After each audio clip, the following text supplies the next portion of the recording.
The word of God is kill. Chapter 6.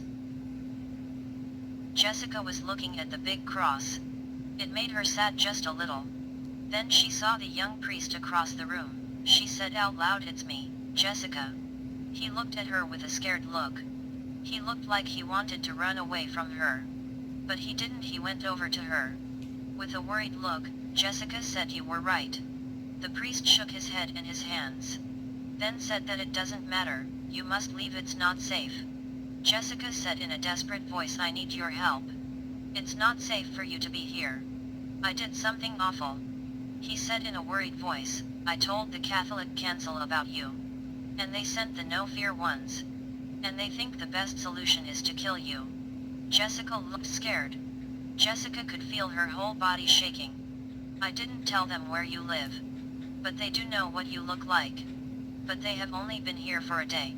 The priest sounded scared for Jessica. "You must get out of town.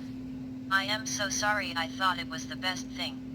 Because I had dreams of you having a demon baby, and I knew it was serious. I had to get help for you, Jessica, but I was mistaken, I was so wrong." Jessica finally could say something. She said, "I can't leave my life behind. Why did you tell them what I look like?" Why? "I told them." He said, "I told them before I knew what they planned to do. You need to go now, it's not safe. But please take this." Then he took out something from his pocket and handed her a glass bottle. He said, "This is holy water." Then he turned and walked away from her. While walking he said, "You must leave now." Jessica thought, "I am so alone. But I can't let them take everything I worked so hard for. What do I do?" Jessica was afraid and she ran with the holy water in her jacket pocket. She ran all the way to her dorm room. Jessica was tired from running.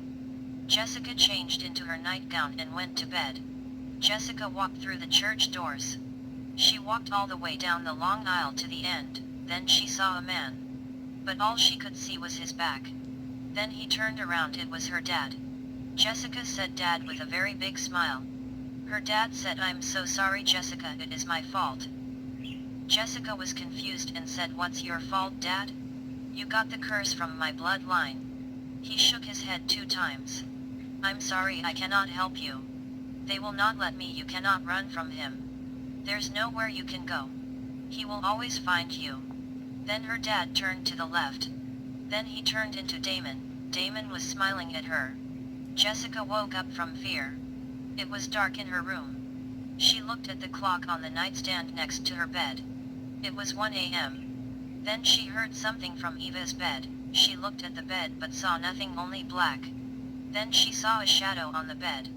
She immediately jumped off her bed and ran to the light switch on the wall. Jessica turned on the light. Then she looked over to the bed, it was Damon. Damon was sitting on the bed with her blue diary in his hands. "You know, Jessica, you should put your diary somewhere safe. Anyone could read it." Jessica was very mad at him, especially because he had her diary. And she thought everything, as happened to me, is his fault. She thought about how she hated him. "You know, you shouldn't be so angry, it doesn't look good on you." Then Jessica said, "Yeah. How can I smile when people are looking for me to kill me, and it's because of you?" Damon immediately stood up and said, "What people?" He looked to his right, then with his beautiful blue and green eyes, he looked at her again. Then he said, "You went to that church, didn't you?" He said, choosing every word carefully. Jessica said, I had to. I had to get some help." Damon said, "The no fear ones is after you, right?" Jessica was very surprised that he knew who was after her. She said slowly yes and said, "But I can." He interrupted her and said, "Yeah. But I can what? What exactly can you do, Jessica?" Damon was mad and he said, "I will take care of this, you just stay here at the college, don't go outside the college." Then Jessica said, "No, I have a new job tomorrow at the cafe." Damon walks over to Jessica. He looked into her brown eyes. Then he said, "Do you think this is a joke, Jessica? I know how you took staying away from me seriously." Then Jessica said, "Yes, because you are a demon." Then Damon got mad and said, "Stop calling me that. A demon is a stupid, very low thing. That never had a name or was never born or was anything but evil." Jessica looked at Damon and said, "You were born?" "Yes, I was born in heaven." "How were you born in heaven?" Damon smiled. "The angel Michael thought heaven and the world needed an angel to make people fall in love. So, Michael and the angel of faith made me." "Oh. Was the angel of faith a woman angel?" "Angels don't have sex, Jessica." Then Damon smiled. Jessica felt very curious. She asked, "How did you become a demon?" Jessica heard herself say demon. She knew it was the wrong word, but she didn't care. She liked making Damon mad. Damon said with a tone, "I am a falling angel, not a demon. And the no fear ones can kill you just as easily as a demon." Then there was a moment of silence. Jessica was looking into Damon's blue and green eyes. Damon was looking back into her eyes. Jessica felt a deep longing in her heart. The feeling was fighting her to get out. The feeling was a desire for Damon. Damon went to kiss her. Jessica moved quickly away. Then she went to her bed. She sat down on the bed. She said, "Thank you for your help. But I wouldn't be in this situation if not for you." Damon had a stressed look on his face. He said, "Just do what I say and stay here, don't leave the school," and he left. The next day Jessica came to her room. After a long day of classes, she put her books down on her bed. Then she heard a knock on the door. Jessica thought it was Damon checking on her, making sure she was still here, but when she opened the door, it was not Damon. She saw Mr. Good. She was very, very surprised. Jessica said, "How did you know this is my room? Are you lost?" Mr. Good smiled and said, "No, I am not lost. May I come in?" Jessica was confused. Mr. Good said, "Your grades are getting a little low." Then Jessica said, "Oh, I just been a little busy with my other classes." He said, "Oh." Then he looked at her and smiled. He said, "You like me, don't you?" "Yeah. I guess so." "Why?" Mr. Good made an arrogant grin. Then she heard her phone making a beeping sound that it was dying. Jessica walked to her nightstand to plug up her phone. She got to her nightstand. Then she turned around and there was Mr. Good close to her. She thought, he followed me? And where is the cell phone cord? Jessica looked at Mr. Good with a confused look. Jessica never saw this side to Mr. Good before, and it was making her feel very uncomfortable. And then suddenly, he went to grab her. He gets hold of her.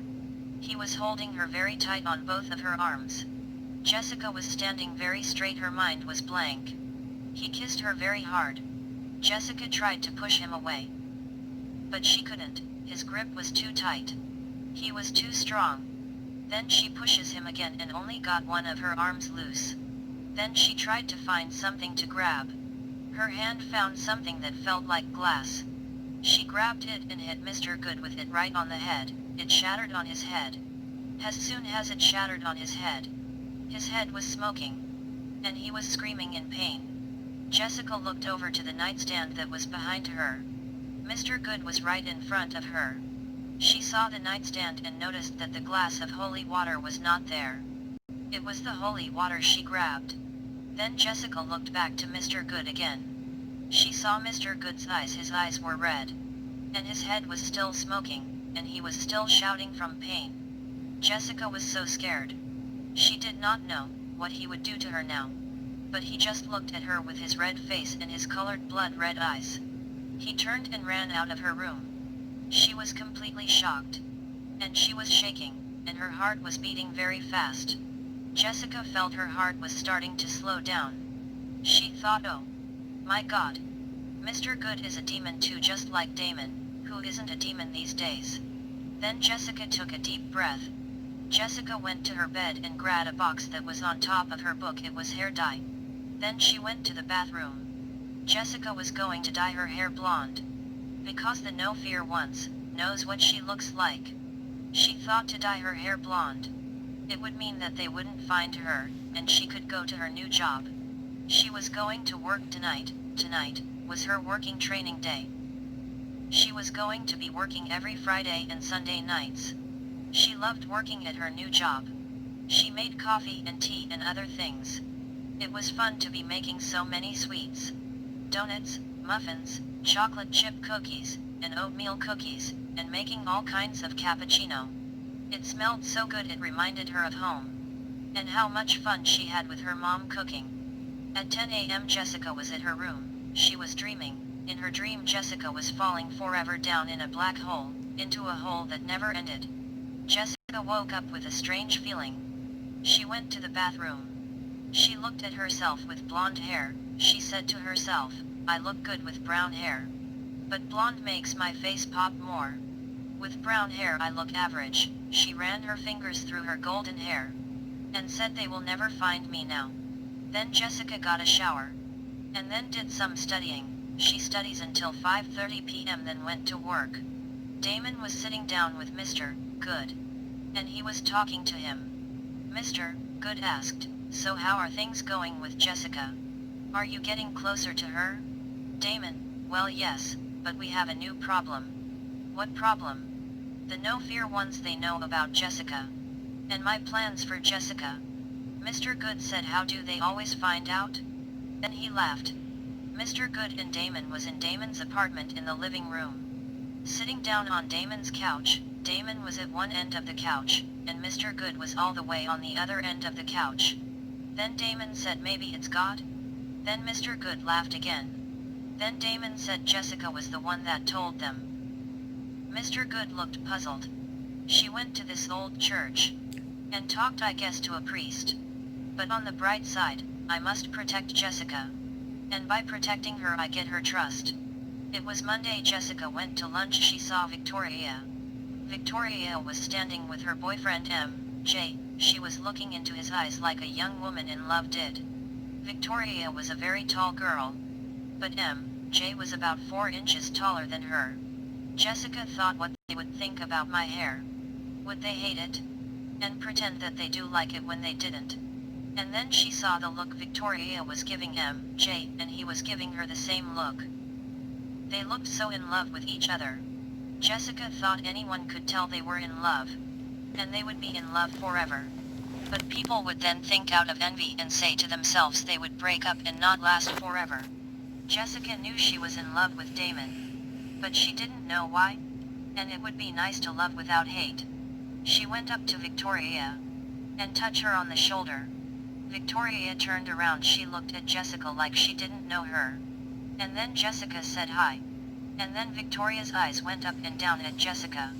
And her hands went up to her chest and she gasps. And said, oh my God. Jessica? You have blonde hair. I didn't know you could be so daring. Then Victoria took a deep breath. And said you look awesome. M.J. rolled his eyes and smiled. Like he was thinking I love you but you're so silly sometimes. They all sat down to eat at the same table as always. They talked about Jessica's new look and how they all loved it. At 6 p.m. Jessica was going back to her dorm room. Jessica went to her door and she saw that it was a little open. She thought, oh my God. Is Mr. Good in there because I didn't go to his class today? Jessica slowly opened the door. She was relieved when she saw Damon. Damon was sitting on her bed waiting for her. His eyes got bigger. And he looked shocked. He said, what did you do to yourself? Jessica said with a jerky tone. I dyed my hair. What does it look like?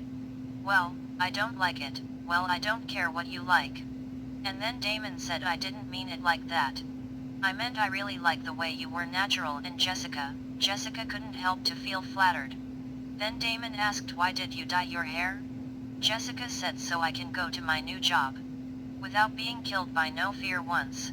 So, the no fear ones could never find me. Damon laughed and said, well, when I think I have you figured out. I find I do not. He was still laughing. You are the smartest girl I have ever knew. Then Jessica smiled and went to sit down beside Damon. And then she said, I know of a demon. Damon looked at her with a half smile. And said, what? Yes, my teacher is a demon. He came to my room at first. I thought he was lost. And then suddenly, he kissed me, and he grabbed me hard. And the only thing I could do was to hit him with holy water. That the priest gave to me. And then I saw his face. He had red eyes. After I hit him, then he ran out of my room. Damon looked mad and was looking down. His lips had a hard look to them. Jessica asked, do you know him? Oh yes, I know of him. Then he looked at Jessica and said he will not bother you again. After that they were talking like they were just friends. They talked for hours mainly about Jessica's job. She didn't talk about her friends.